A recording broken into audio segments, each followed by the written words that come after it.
ബിസിനസ്സുകാർക്ക് ബുദ്ധി ഇല്ലാന്നല്ല പറയുന്നത്. ബിസിനസ്സുകാർക്ക് ഇപ്പൊ ഞാൻ ചോദിക്കട്ടെ, ഒരു സ്ഥാപനം നടത്തണം, 10-25 സ്ഥാപനം നടത്തണം പോണേ, കുറെ ആൾക്കാരൊന്നും വിശ്വസിച്ചേ പറ്റൂ. കോവിഡ് വന്നപ്പോഴെല്ലാം അടച്ചു വിട്ടിടും. ഞങ്ങളെ പോലെ മാധ്യമപ്രവർത്തനം ക്യാമറ ടീം കൊണ്ട് ഇറങ്ങി റോട്ടിലേക്ക് എല്ലാവരും അന്വേഷിക്കാൻ. എന്നിട്ട് ഞങ്ങൾ കുറ്റം കേൾക്കാറുണ്ട്. അപ്പൊ നിങ്ങൾ കുറെ കുറ്റം കേട്ടു പ്രൊഡ്യൂസർമാർ. ശരിയല്ലേ? ഇപ്പൊ ഞാൻ വേറെ കാര്യം പറഞ്ഞുതരാം. ഇത്രയും പ്രതിസന്ധിയും പ്രശ്നങ്ങളൊക്കെ വരുന്നു, നമ്മളെല്ലാവരും പറയും ഇവിടെ നമ്മൾ മറ്റൊരു സ്നേഹിക്കണം, അല്ല സ്നേഹിക്കണം, കലയെ സ്നേഹിക്കണം. ഞാനും പറഞ്ഞ സാധനങ്ങൾ കുറച്ച് നേരത്തെ കലയെ സ്നേഹിക്കണം. ഇതൊക്കെ ഉണ്ടെങ്കിൽ പോലും നമ്മളെ നാട്ടിൽ ഒരു കർഷകനെ സപ്പോർട്ട് ചെയ്യുന്ന ഒരു സംസ്കാരം ഇവിടെ ഇല്ല. അത് വലിയൊരു ആപത്തല്ലേ? ഈ രാജ്യത്ത് എവിടേക്കാണ് പോണെന്ന് മനസ്സിലായിട്ടില്ല. ഹൈദരാലിക്ക് സിനിമനെ ഞാൻ സ്നേഹിക്കുന്നത്, ഞാൻ സിനിമയാണെന്ന് പറയുന്നുണ്ട്. ഒരു മുളകും തൈ വെച്ചാൽ മതി, എല്ലാവരും വിചാരിച്ചാൽ മതി. മുളകിന്റെ റേറ്റ് കുറയുമല്ലോ. എൻ്റെ വീട്ടിലേക്കുള്ള മുളക് വേപ്പിലും കിട്ടണമെങ്കിൽ കടയിൽ പോയി മേടിക്കണ്ടല്ലോ. ഇവിടേക്ക് ഇതിനെക്കുറിച്ചൊന്നും ഞാൻ ആധികാരികമായിട്ടൊന്നും പറയാനൊന്നും അല്ലാട്ടാ. ഞാൻ പറയാണ്, ഞാൻ ഒരു കൃഷിക്കാരനായതിൻ്റെ പറയും. അങ്ങനത്തെ ഒന്നും ഇവിടെ ഒരു ആരും അതിന് വേണ്ടിയിട്ട് നല്ല ഭക്ഷണം കഴിക്കാൻ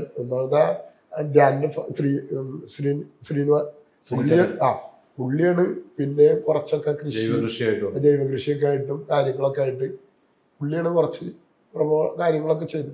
പിന്നെ ജയറാമിന് എന്തോ ഫാമും പരിപാടിയൊക്കെ. ഇങ്ങനെയുള്ള കുറച്ച് കാര്യങ്ങളിൽ സിനിമയിൽ നിൽക്കുന്ന ആൾക്കാർ, പ്രൊഡ്യൂസർ സൈഡിൽ നിന്നായാലും കുറച്ച് അവർക്കും കുറെ ആൾക്കാരെ ഇങ്ങനെ പ്രൊമോട്ട് ചെയ്യണം. സിനിമയിൽ നിൽക്കുന്ന എല്ലാവരും കൃഷിനെ ബാക്കിയുള്ള പരിപാടിക്ക് ഒന്ന് സപ്പോർട്ടൊക്കെ ചെയ്താൽ ഞങ്ങളെ പോലെയുള്ള കൃഷിക്കാർക്കും ഒരു സന്തോഷമായിരിക്കും. എങ്ങനെയെങ്കിലും ജീവിക്കാൻ നോക്കണം, എന്തെങ്കിലും ചെയ്താണെങ്കിൽ. അതാണ് എനിക്ക് ഇതിന്ന് പോയാലും നമുക്ക് ജീവിക്കാനുള്ള വകുപ്പുണ്ടാക്കി വെക്കണം. ധൈര്യം ഒരു ചെറിയ, ഞാൻ പറയണെങ്കിൽ ഇപ്പൊ സാധാരണ രീതി പറഞ്ഞു, ഒരു 5 പശു ഉണ്ടെങ്കിൽ എനിക്ക് ജീവിക്കാം. പശു തൊഴുത്തി മറ്റേ പറഞ്ഞില്ലേ, പശു തൊഴുത്തും ആനത്തൊഴുത്തും ഒക്കെ ഉള്ളവര് ആ സാധനം വന്ന് ഓർമ്മില്ലേ പറഞ്ഞ തൊഴുത്തിലേക്ക് പോയി എന്നുള്ളൊരു സാധനം. അതൊക്കെ ഇവിടെ കുറെ കാര്യം സത്യസന്ധമായ സാധനങ്ങൾ പറഞ്ഞിട്ടുണ്ട്. നിർമ്മാതാക്കൾ പറഞ്ഞത് കുറെ സത്യസന്ധമായ കാര്യങ്ങൾ പറഞ്ഞിട്ടുണ്ട്. അതിനെ നിഷേധിക്കാൻ പാടില്ല. അനുഭവങ്ങളാണ് നമ്മൾക്ക് പറഞ്ഞുതരാണ്. ചൂടുവെള്ളമാണ് പോലെ ചാടണ്ട, മദ്യം എന്താണ് പറയുന്നത്, നമ്മള് പുകവലി പാടില്ല, മദ്യം, അങ്ങനെ ടൈറ്റിൽ നമ്മൾ എഴുതൂലേ. ഈ സാധനമാണ് സുരേഷ് കുമാർ പറഞ്ഞത്.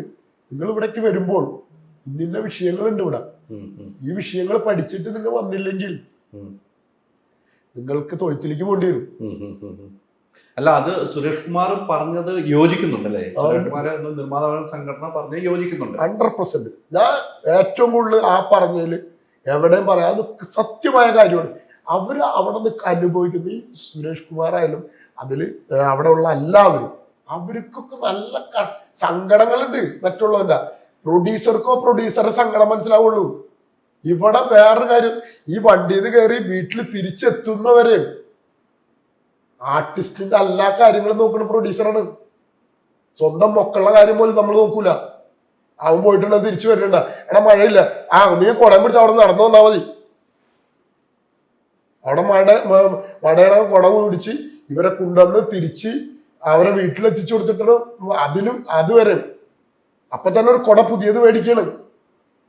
നമ്മളെ സ്വന്തം മക്കൾ അവിടെ മഴ കൊണ്ട് നിന്നിട്ട് നീ ഒരു മഴ മാറിയിട്ട് വന്നാൽ മതി എന്നാ പറയാ.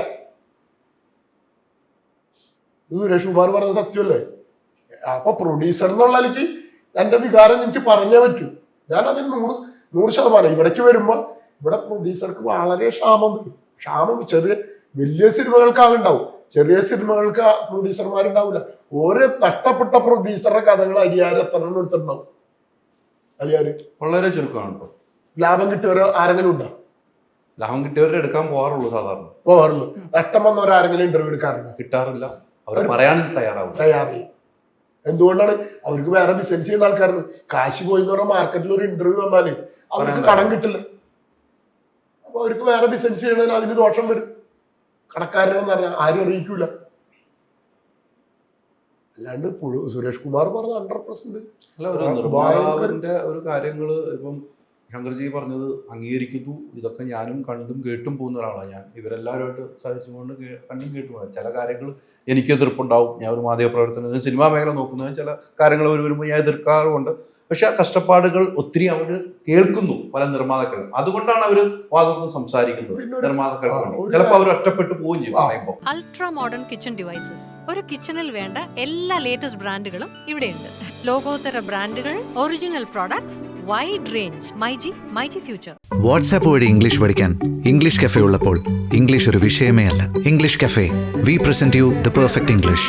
WhatsApp now 9633 888 575.